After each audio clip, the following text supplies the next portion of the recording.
ลูกเห็บตกครับตอนนี้ครับฝนตกหนักลูกเห็บตกเลยครับผมโอ้ตกเลยลูกเห็บตกครับ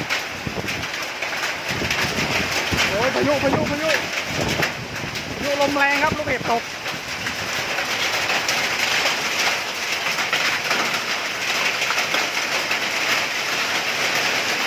ลูกเห็บตกครับ